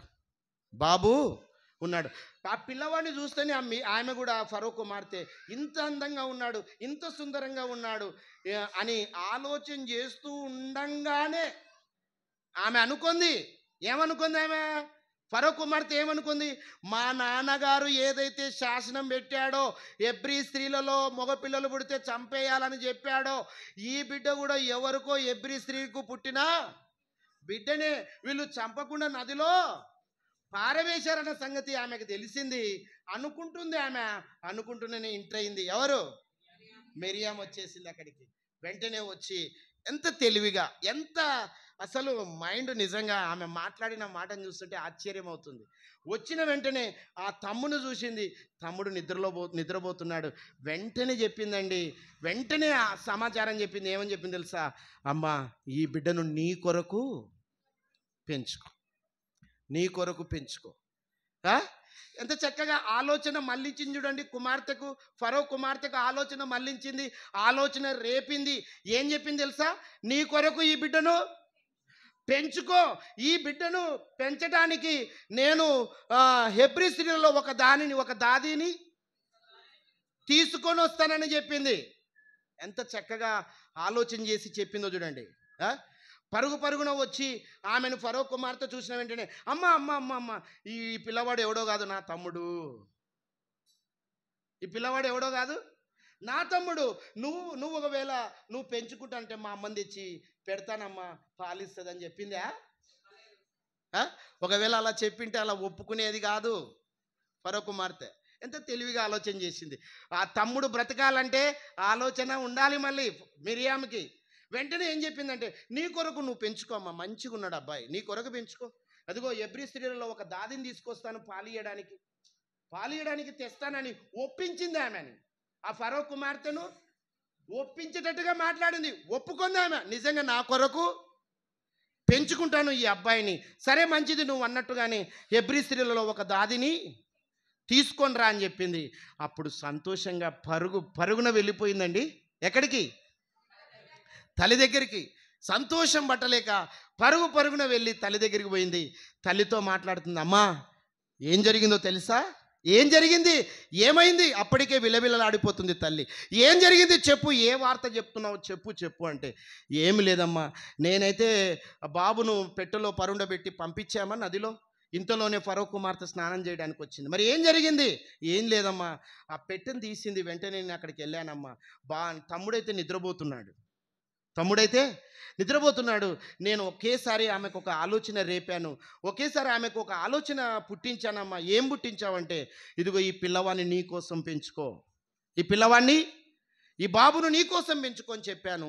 ఇదిగో ఎబ్రీ స్త్రీలలో ఒక దాదిని తీసుకొస్తాను వచ్చానమ్మా. ఆ దాది ఎవరో కాదమ్మా, నువ్వే వెళ్ళాలి, నువ్వే వెళ్ళాలమ్మా, నువ్వే వెళ్ళాలంటే ఆ తల్లి కూడా ఆ దుఃఖము, ఆ బాధ పడుతూ ఉన్న ఆ తల్లికి ఒక్కసారిగా రిలీఫ్ అయింది, ఒక్కసారిగా సంతోషం పట్టింది. అమ్మా వెళుతున్నావు, నువ్వు నా కొడుకు అని అక్కడ ఏమాత్రము చెప్పొద్దు. నువ్వు బాబుని చూసిన వెంటనే కౌగిలించుకొని ఏడ్చి నా బిడ్డ అని వాళ్ళ ముందర మాట్లాడితే బిడ్డ మనకు రాడు, బిడ్డ మనకు బ్రతకడు, ఆ బిడ్డను చంపేస్తారమ్మా. జాగ్రత్తమ్మా, నువ్వు వెళ్తున్నావు జాగ్రత్త. నువ్వు దాదివి. నువ్వెవరివి? దాది అంటే ఏమ్మా? పని మంచి. ఓకే, అమ్మకి దాది అంటే హిందీలో ఏముందో తెలుసా? జేజీ. Very good. జేజా అవ్వనా? నాని. నాన్న అంటే తాత, తెలుగులో నాన్న అంటే నాన్న. తెలుగులో నాన్నని ఏమంటారంటే తెలుగు భాషలో తండ్రి అంటారు, హిందీలో నాన్న అంటే తాత. అమ్మ వాళ్ళ నాన్నని తాత అంటారు, అవ్వని నాని, మేరా నానా, దాది కదా. హిందీలో జేజిని ఏమంటారంటే, జేజీ అని మనం తెలుగులో అంటున్నాం, హిందీలో ఏమంటారంటే జేజిని దాది అంటారు. దాది అంటే జేజీ. సరే, అది హిందీలో రాశారో తెలియదు కానీ అమ్మగారు అన్నట్టు ఒక పని మనిషి అనుకుందాం మనం. ఎవరి కోసం పెంచడానికి వెళ్ళింది ఈమె? ఫరో కుమార్తె కోసము పెంచడానికి వెళ్ళింది. అక్కడ బాబుని చూసి ఏమాత్రం కంగారు పడకుండా, తల్లి ఏమాత్రం కంగారు పడకుండా బాబుని చూసి, సరేమ్మా నీకోసం పెంచుతాను నేననింది ఆమె. తల్లి నీకోసం పెంచుతానమ్మా ఈ అబ్బాయినని తీసుకుంది, ఒడిలో చేర్చుకొని ఒకవైపు సంతోషము, ఒకవైపు ఆనందం పడుతూ ఉంది. ఇంకొక వైపు నేను ఈ బిడ్డకు తల్లిని కాదు అనే ఫీలింగ్లో ఉంది. బాగా తీసుకుంది, వెంటనే ఏ చేతులతో అయితే పెట్టెలో పెట్టిందో మళ్ళా అదే చేతిలోనికి తీసుకుంది. ఇదంతా ఎవరు చేశారు? దేవుడు గనక తలుపు తెరిస్తే ఆ దీవెనలే వేరుంటాయి. తెలుసా మీకు? దేవుడు గనక మన జీవితాలలోనికి వచ్చి చూపిస్తే పట్టుకోలేవు, పట్టజాలనంత విస్తారమైన దీవెనలు. నీ లైఫ్ టర్నింగ్ అవుతుంది. దేవుడు చర్య తీసుకోవాలి నీ పట్ల. ఈ బిడ్డలకు, ఈ మోషేను కాపాడడానికి దేవుడు తలుపులు తెరిచాడు. ఆ ఆమ్రోను ఆమె పోయింది, ఏకేబేదేకు పోయింది, బిడ్డను చేతిలో పెట్టుకుంది, పాలు ఇవ్వడం ప్రారంభించింది. పిల్లవాడు పెద్దవాడు అవుతున్నాడు. టైం అవుతుంది కదా మనకు కూడా, ఇక షార్ట్ కట్లో వెళ్ళిపోవాలి. ఓకే, మంచిది. ఒకవైపు టైం కల్లి కూడా చూస్తుంటారు మీరు. ఓకే, మంచిది. బిడ్డ పెద్దగా అయ్యాడండి, బాబు పెద్దగా అవుతున్నాడు. ఆ తల్లి పాలిస్తూ ఆ బిడ్డను చూస్తూ ఉంది. ఆ తల్లి ఒకటి కోరుకుంటుందండి, నన్ను అమ్మా అనాలని. ఏ తల్లి అయినా బిడ్డను పెంచేటప్పుడు తొందరగా నన్ను అమ్మ అనాలని ఆశపడుతుంటుందే పడదా? అత్త అవ్వ కాదురా, ఏమనాలా? అమ్మాన్రా అని ఎదురు చూస్తుంటుంది ఆ తల్లి. ఆ చిన్న పలుకులు మాట్లాడుతూ ఉంటే ఆనందమే వేరు. కానీ ఈ అబ్బాయి చూడండి, మోషే గారు పెరిగి పెద్దవాడు అవుతున్నాడు, మాట్లాడడానికి ప్రయత్నం చేస్తున్నాడు. తల్లి అనడం లేదా ఆమెను, పాలిచ్చే ఆమెను ఏమంటున్నాడమ్మా? దాది. ఏమంటున్నాడు ఆ తల్లిని? దాది అంటుంటే ఆ తల్లి ఎంత బాధపడిపోతుంటుందండి. నా బాబు నన్ను అమ్మ అనడం లేదు. ఒకసారి భర్తతో మాట్లాడిండొచ్చునేమో అమ్రోన్తో, ఏమండి నేను పిల్లవాడికి రోజు పాలిస్తున్నానండి, వాడు నన్ను అమ్మ అనడం లేదండి, దాది అంటున్నాడు. నా మనసు ఎక్కడెక్కడికో వెళ్ళిపోతుందండి, నా మనసు చంచలమవుతుందండి, నన్ను వాడు అమ్మ అనకుండా ఏమంటున్నాడు? దాది అంటున్నాడండి. నన్ను దాది అంటున్నాడు. తట్టుకోలేకపోతున్నానని భర్తతో అంటే భర్త ఏమని వింటాడండి? భర్త ఏమనింటాడు, ఏమండి నువ్వన్న రోజు వెళ్ళి పిల్లగాన్ని చూస్తున్నావు, పాలిస్తున్నావు, పెంచుతున్నావు, పెద్దగా చేస్తున్నావే, మరి నేను దూరంగా ఉన్న నా పిల్లవాడు ఎట్టున్నాడో కూడా నాకు తెలియదే. పోనీ నిన్నన్న దాది అంటున్నాడు, నన్ను నాన్న అంటాడా? నన్ను నాన్న అని పిలుస్తాడా? పిలవడా? నన్ను నాన్న అన్నాడా? నిన్నన్న దాది అంటున్నాడు, నువ్వు సంతోషపడు. నన్ను నాన్న అనే పిలుపుకు నేను దూరం అయిపోతున్నాను కదండి. నన్ను చూస్తున్న వాడు మీ నాన్న అని ఎవరు చెప్పాలి? వాడు నాన్న అని నన్ను ఎప్పుడు అనాలి అని ఆయన బాధ ఆమెకు చెప్పింటాడు. వీళ్ళిద్దరూ కూడా తండ్రి త్యాగం, తండ్రి నాన్న అనకపోయినా పర్వాలేదు, నా కొడుకు ఉన్నాడు అంటే సంతోషమని తండ్రి ఆలోచించాడు. తల్లి అమ్మ అనకపోయినా పర్వాలేదు, నన్ను దాది అన్న పర్వాలేదు, నా కొడుకు బ్రతికి ఉన్నాడు నాకు చాలని తల్లి త్యాగాలు చేస్తున్నారు. ఆ పదము పిలవకపోయినా పర్వాలేదని త్యాగాలు చేసి ఆ పిల్లవాడిని బ్రతికించారండి. ఆ పిల్లవాడిని బ్రతికించారు. ఒకరోజు ఆ పిల్లవానికి అన్నీ చెప్పారు. మీ ఫ్యామిలీ ఇది కాదు నాన్న, ఫరో కుమార్తె కాదు నీ తల్లి, పాలించి పెంచిన ఏకేబేదు నీ తల్లి అని అన్నీ వివరంగా చెప్పారు. పెద్దగయ్యాడు, అన్నీ నేర్చుకున్నాడు. ఆ అంతఃపురంలో ఉండి అన్ని విద్యలు నేర్చుకున్నాడు. సకల విద్యలు మోషే గారు నేర్చుకొని అంత జ్ఞానము, మంచి జ్ఞానపరుడయ్యాడు.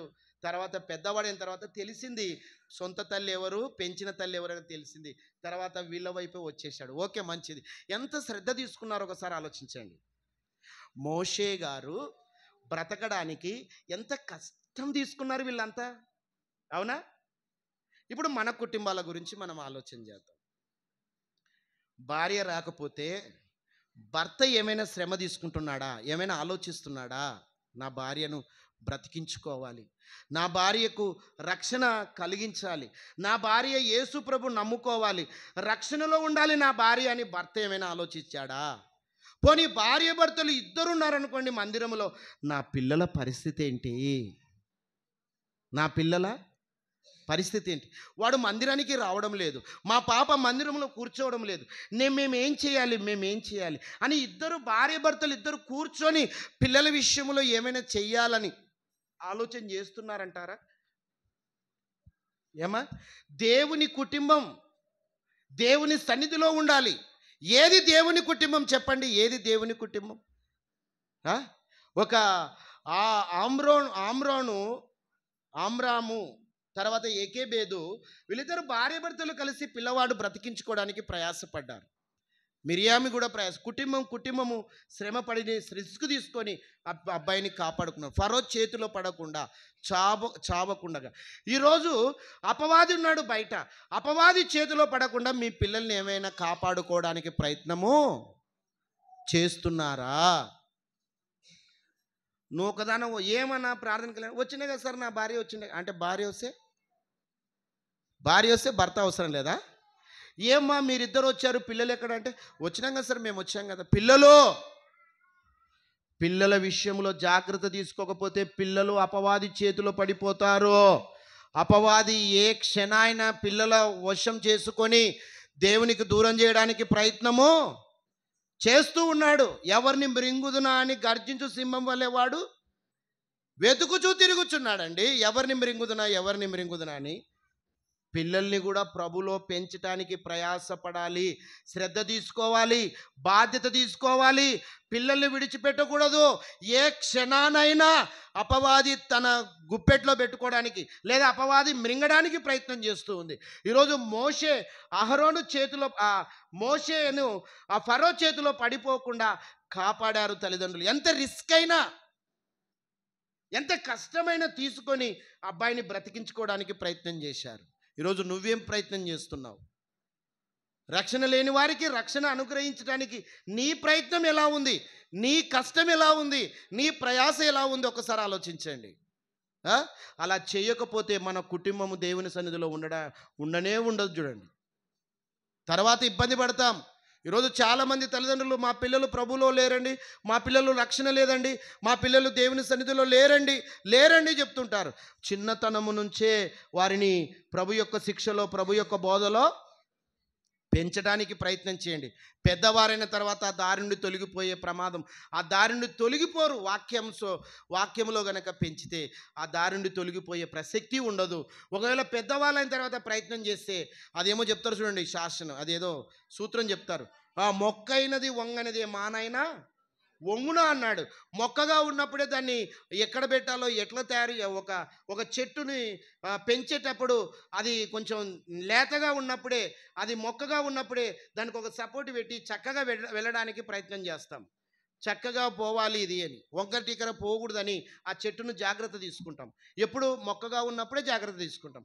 ఒకవేళ అది పెద్దగా ఈ వృక్షమై ఒక పెద్ద నీడనిస్తుంది అనుకో, అప్పుడు ఏదైనా చేయడానికి పోతే దాన్ని మన వల్ల కాదు. అది చెట్టు పెద్దగా అయిన తర్వాత మన వల్ల కాదు. పిల్లవాడు పెద్దవాడైన తర్వాత వాడిని మళ్ళీ లోపలికి తీసుకురావడానికి చాలా కష్టం అవుతుంది. ఆ కష్టం ఏదైనా నువ్వు శ్రమ తీసుకుంటే ఖచ్చితంగా దేవుడు నీకు సహాయము చేస్తాడు. శ్రమ తీసుకోండి. పిల్లల్ని కూడా ప్రభు సన్నిధిలో పెంచండి. పిల్లలకు కూడా రక్షణ అనేది కలిగించండి. యేసు ప్రభువే నిజమైన దేవుడు అని పిల్లలకు చెప్పకపోతే, నువ్వు పిల్లల్ని పుట్టకుండా ఉంటే నీకు మేలు. తెలుసా ఇది? పంది పిల్లలకు 10 మంది పిల్లలు పుడతారు. పందికి ఏం లాభం? నీకు కూడా ఎంతమంది పిల్లలు పుట్టినా ఏం లాభం? ప్రభులో లేకపోతే గొప్పగా చెప్పుకోవడం కాదు, నాకు 10 మంది పిల్లలు, నాకు 8 మంది పిల్లలు, నాకు 6, నాకు 3, 4, 2, 3 అని చెప్పుకుంటున్నాను. గొప్పగా చెప్పుకోవడం. ఆ పిల్లలు ప్రభువులో ఉన్నారా? రక్షణలో ఉన్నారా? నీ కుటుంబం అంతా దేవుని సన్నిధిలో కనబడుతుందా? ఏమైనా ప్రయత్నం చేస్తున్నావా? బైబిల్లో ఒక ఆయన ఉన్నాడండి, ఒకసారి చూడండి, ముగించుకుందాం. ఎక్కడది? అపోస్తుల కార్యం 16వ అధ్యాయం 32. అపోస్తుల కార్యం. అతని ఇంటి ఉన్న వారందరికీ దేవుని వాక్యము బోధించిరి. రాత్రి ఆ గడియలోనే అతని వారిని తీసుకొని వచ్చి వారి గాయములను కడిగెను. వెంటనే అతడును అతడి ఇంటి వారందరూ బాప్తీసము పొందిరి. ఇక్కడ మీరు గమనించండి ప్రభునందు ప్రియులారా, చెరసాల నాయకుని గురించి చెప్తున్నారండి. ఇక్కడ నాయకుడు చెరసాలలో ఒక జైల్లో ఒక అధికారి ఉన్నాడు. అమ్మ వినండి, షార్ట్కట్లో చెప్తాను. జైల్లో ఒక అధికారి ఉన్నాడు, పోలీసు. జైల్లో ఉన్నాడు పోలీసు కాపలు ఉన్నాడు. జైల్లో ఉన్న ఖైదీల గురించి, ఖైదీలు ఉన్నారు జైల్లో, వాళ్ళకి కాపలు ఉన్నాడు. ఒకరోజు ఏం జరిగిందంటే భూకంపం వచ్చింది. ఖైదీలందరూ పారిపోయి ఉంటారు అనుకొని ఈ పోలీస్ ఏం చేశాడంటే ఊరేసుకోవడానికి ప్రయత్నం చేసినాడు, లేదా కత్తి తీసుకొని తను తాను చంపుకోవడానికి ప్రయత్నం చేస్తున్నాడు. వెంటనే అక్కడ ఎవ్వరు పారిపోలేదు, ఆ ఖైదీలు ఎవరు పారిపోలేదయ్యా. నువ్వు ఏ హత్య చేసుకోవకు, ఏ ఆత్మహత్య చేసుకోవకు, ఏ కత్తి తీసుకొని పొడుచుకోవాకు, అక్కడ అందరు అక్కడే ఉన్నారంటే ఆశ్చర్యపోయాడు ఆ పోలీసు. ఏం జరిగింటే వీళ్ళు నిలబడ్డారు ఈ ఖైదీలు పారిపోకుండా? ఏం జరిగిందంటే అప్పుడు పౌలు గారు వచ్చి, నేను దేవుని మాటలు చెప్పాను వీళ్ళకు అన్నాడు. అంటే దేవుని మాటలు చెప్పితే ఇంత మారిపోయారా ఏంటి? ఆ మాటలు ఏంటి? నాకు కూడా చెప్పయ్యా అన్నాడు. తనకు చెప్పితే వెంటనే ఆ జైలు అధికారి ఏం ఆలోచించాడు తెలుసా? తన కుటుంబం గురించి ఆలోచించాడు. చూడండి ఎంత ఫాస్ట్గా జరిగిందో. జైలు అధికారికి దేవుని మాటలు చెప్తే వెంటనే ఎవరి గురించి ఆలోచించాడు? భార్య పిల్లలు ఉన్నారు, వాళ్ళ పరిస్థితి కూడా ఎట్లా అని వెంటనే ఆలోచన చేసి ఈ పౌలు గారిని ఎక్కడ తీసుకెళ్ళాడు తెలుసా? పోలీసు ఆయన దొంగని ఎక్కడ తీసుకెళ్ళాడు? ఇంటికి తీసుకుపోయాడు. రాత్రి ఇంటికి తీసుకుపోయాడు. ఇంటికి తీసుకుపోయి గాయాలన్నీ కడిగి, ఇదిగో నా కుటుంబానికి దేవుని మాటలు చెప్పయ్యా అని చెప్పించాడండి. దేవుని మాటలు చెప్పించుకున్నారు. వెంటనే కుటుంబము బాప్తీసము తీసుకుంది. ఒక లుదియా అండి వాక్యం విన్నది, వెంటనే తన ఇంటికి తీసుకెళ్ళింది, తన కుటుంబాన్ని మార్చుకుంది. బైబిల్లో చాలామంది ఉన్నారండి, చాలామంది ఉన్నారు. వాళ్ళ కుటుంబాల విషయంలో ఆలోచన చేశారు. వాళ్ళ కుటుంబాలంతా దేవుని సన్నిధిలో కనపడుతున్నాయి. వాళ్ళ కుటుంబం అంతా రక్షణలో ఉన్నాయి. ఎప్పుడైతే అందరం కూర్చొని రాత్రిపూట అందరం కూర్చొని భోజనం చేయడం కాదు, పిల్లలంతా కూర్చొని భోజనం చేయడం కాదు, అందరూ కూర్చొని ప్రార్థనలో ఉండండి. అందరూ దేవుని మందిరములో ఉండడానికి ప్రయత్నం చేయాలి, ప్రయాసపడండి. నిజంగా ఈ కుటుంబం ఎవరిచ్చారండి? దేవుడిచ్చాడు. దేవుడిచ్చిన కుటుంబాన్ని దేవుని ఆరాధించాలి. అప్పుడే నిజమైన సంతోషం, అప్పుడే నిజమైన ఆనందం. అప్పుడే నీకు సంతోషం, అటు దేవునికి ఇచ్చిన దేవునికి కూడా ఆనందం. నీ పిల్లలు, నీవు, నీ భర్త అందరూ దేవుని మందిరంలోకి వచ్చి దేవుణ్ణి స్తుతిస్తూ దేవుని మహిమపరిస్తే అదే నిజమైన దేవుని కుటుంబం. ఏది దేవుని కుటుంబం అంటే ఇలా ఉంటే దేవుని కుటుంబం. మీరు గమనించండి, భార్య భర్తకు చెప్పింది, భర్త భార్యకు లోబడ్డాడు, భార్య భర్తకు లోబడ్డాడు. అమ్రోను కానీ ఏకేబేదు కానీ వాళ్ళిద్దరూ కలిసి బాబును రక్షించడానికి ప్రయత్నం చేశారు. వాళ్ళిద్దరు కూడా దేవునికి భయపడ్డారు, దేవునికి లోబడ్డారు. వీళ్ళు కూడా ఒకరినొకరు గౌరవించుకున్నారు, ఒకరినొకరు ప్రేమించుకున్నారు, బిడ్డను బ్రతికించారు. ఈరోజు భార్యగా నీవు నీ భర్తకు చెప్పు, నీ భర్తగా నీవు నీ భార్య చెప్పి పిల్లల్ని రక్షించుకోవడానికి ప్రయత్నం చేయండి. అదే దేవుని కుటుంబం. ఆలోచించి మంచి నిర్ణయం తీసుకోండి. ఇంకా చాలా ఉంది, వీలైతే వచ్చే వారం మాట్లాడుకుందాం. తలలోంచండి, కళ్ళు మూసుకోండి, ప్రార్థన చేసుకోండి. దయగల మా నాయన, ప్రేమగల మా తండ్రి, నీ పిల్లలకు నీ మాటలు అందించాను. నిజంగా ఏది దేవుని కుటుంబం, ఆ మాటలు నాయన నీ పిల్లలతో మాట్లాడాను. ఇదిగో భర్త రక్షింపబడితే భార్య గురించి ప్రయాసపడే భాగ్యం దయచేయండి. రిస్క్ అయినా పర్వాలేదు, తనను ప్రభు సన్నిధికి నడిపించడానికి ప్రయత్నం చేయండి. భార్య భర్తలు ఇద్దరు ఉంటే పిల్లల గురించి ఆలోచించే భాగ్యం కూడా వారికి అనుగ్రహించండి. కుటుంబము నీ మందిరములో కనబడాలి, కుటుంబము నిన్ను ఆరాధించాలన్నదే మీ ఉద్దేశం. కాబట్టి నైనా నీ పిల్లల విషయంలో జాగ్రత్త, ఎవరి కుటుంబం వారు జాగ్రత్త తీసుకొని అందరూ రక్షింపబడి అందరూ ప్రభువును నమ్ముకొని నీ ఆలయంలో చేరి నిన్ను ఆరాధించే ఆ గొప్ప భాగ్యము దయచేయమని కోరుకుంటూ ముందున్నటువంటి కార్యక్రమం మీకు మహిమకరంగా జరిగించమని క్రీస్తు పేరిట అడుగుచున్నాము తండ్రి, ఆమేన్. గల మా నాయన, ప్రేమగల మా తండ్రి, ప్రార్థించి ఆశించిన మేరకు ఉదయము 9:30 గంటలకు ప్రారంభించిన ప్రార్థన, మా ప్రార్థన ఆలకించి ప్రతి కార్యక్రమము తండ్రి, పాటలు పాడుట యందు, వాక్య పఠనము చదువుట యందు నన్ను నిలబెట్టి అనేక విషయాలు మాతో మాట్లాడిన విధానమును బట్టి మీరెంతగానో మహిమపరచబడ్డారని మేము నమ్ముచూ ఉన్నాము తండ్రి. ఎన్నో ఆత్మీయ విషయాలు, మా ఆత్మను బలపరుచుకునే విషయాలు, మా విశ్వాసాన్ని బలపరుచుకునే మాటలు, మేమే కాదు మా కుటుంబము కూడా నీ సన్నిధిలో ఉండాలన్నటువంటి మాటలు మేము నేర్చుకున్నాం తండ్రి. నేర్చుకున్న ఆ మాటలు మేము మర్చిపోకుండా మా హృదయాలలో స్థిరపరచమని ప్రార్థిస్తూ ఉన్నాం. ఎద్దు మేత మేసిన తర్వాత ఏ విధంగా నెమరి వేస్తుందో, ఆహారాన్ని నోటి దగ్గర తీసుకొని వచ్చి,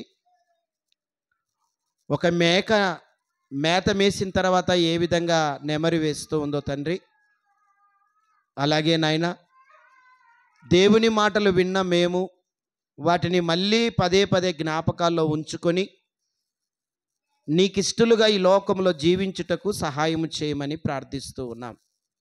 ప్రభుబలలో చేయి వేసిన నీ పిల్లలందరినీ జ్ఞాపకం చేసుకుని ఆయన వారికి వారే పరీక్షించుకొని అందులో చేయి వేశారు తండ్రి. చేయి వేసిన నీ పిల్లలందరినీ దీవించండి, ఆశీర్వదించి కాపాడండి. ఇంకా చాలామంది రాలేకపోయారు, దయతో క్షమించండి. వచ్చే వారమైనా నీ సన్నిధికి నడిపించండి తండ్రి. కానుకలు సమర్పించారు ప్రభువా, వేసినటువంటి ప్రతి హస్తాన్ని దీవించండి, ఆశీర్వదించండి. ఆ కానుకలు నాయన నీ సేవకునికి అందజేస్తూ ఉండగా పరిచర్యలో మమ్మలను కూడా బలంగా వాడుకోమని ప్రార్థిస్తూ ఉన్నాం. అలాగే నాయన ప్రకటనలు చెప్పిన నీ దాసుని దీవించండి, ఆశీర్వదించండి. సంఘ కార్యక్రమాలు ప్రతిదీ కూడా నీకు మహిమకరంగా జరిగించమని ప్రార్థిస్తూ ఉన్నాం. సంఘములో ఎందరో అనారోగ్యంతో ఉన్నారు నాయన, స్వస్థత దయచేయండి. గర్భిణీ స్త్రీలు ఉన్నారు, సుఖమైన ప్రసరణ దయచేయండి. గర్భఫలం లేని వారు ఉన్నారు, గర్భఫలాల చేత నింపండి. విధవరాండ్లను, వృద్ధులను జ్ఞాపకం చేసుకునైనా చక్కగా వారికి సహాయం చేసి ముందుకు నడిపించండి.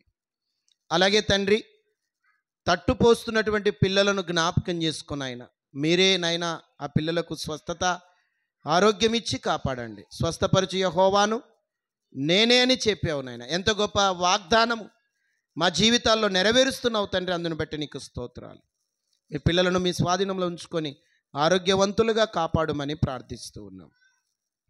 అలాగేనైనా మంగళవారము, బుధవారము, గురువారం హోసా మినిస్ట్రీ వారు సువార్త సభలు ఏర్పాటు చేశారు నాయన. సభ ఏర్పాటు చేయడం అంటే చాలా కష్టకరమైన పరిస్థితి నాయన.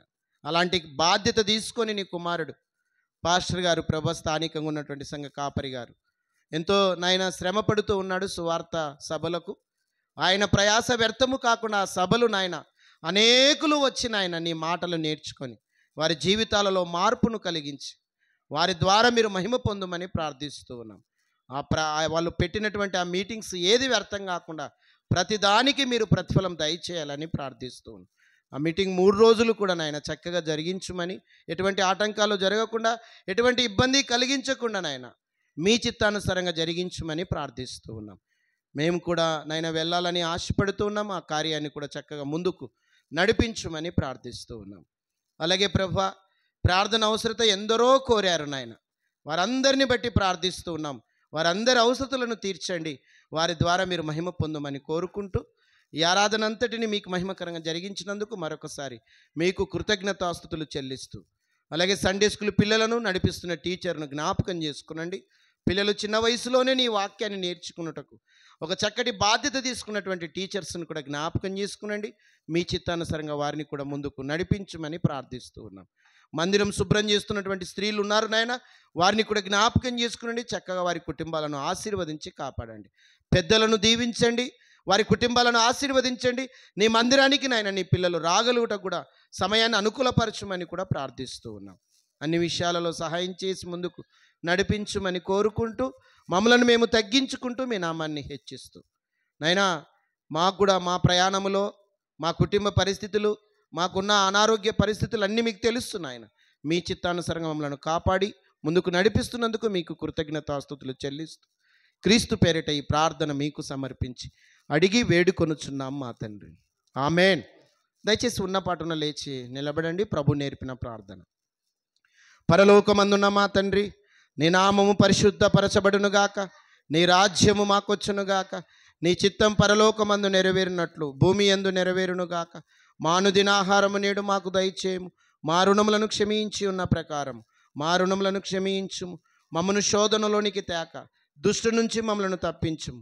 ఎందుకంటే రాజ్యము, బలము, మహిమ నిరంతరము నీవై ఉన్నావు తండ్రి.